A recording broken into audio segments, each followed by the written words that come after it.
人权组织犹太世界观察在网上发布了一个与维吾尔人与中国在东突厥散强迫劳动有关的公司和品牌的数据库。该数据库描述了公司或品牌与生产或供应链中强迫劳动之间的联系。数据库详细介绍了全球公司如何参与强迫劳动，揭示了600多家国内和国际公司及其与维吾尔人强迫劳动或维吾尔种族灭绝的联系。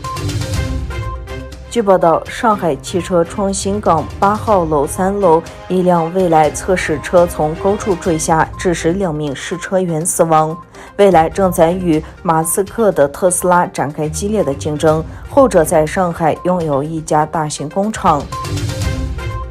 中国驻澳大利亚大使肖谦周五在悉尼一所大学就两国紧张关系的未来进行演讲时，多次被抗议批评打断。他们呼吁为西藏和香港提供自由。肖谦多次被举着标语牌的抗议者打断，其中一些标语牌谴责了针对维吾尔人的镇压政策。自2020年以来，北京和堪培拉一直处于对立状态。堪培拉随后将中国巨头华为排除在建设该国5G 电信网络的合同之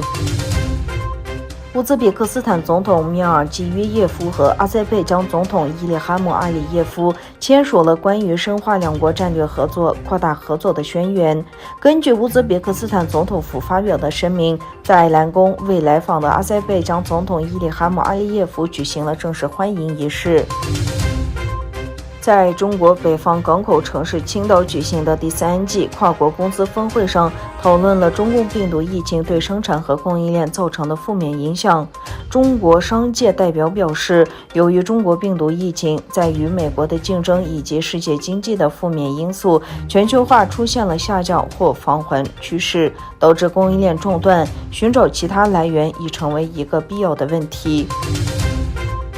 俄罗斯外交部长谢尔盖拉夫罗夫表示，欧盟决定授予乌克兰和莫尔多瓦候选国，并不对俄罗斯构成威胁，并补充说，我们正在关注欧盟的行动和步骤。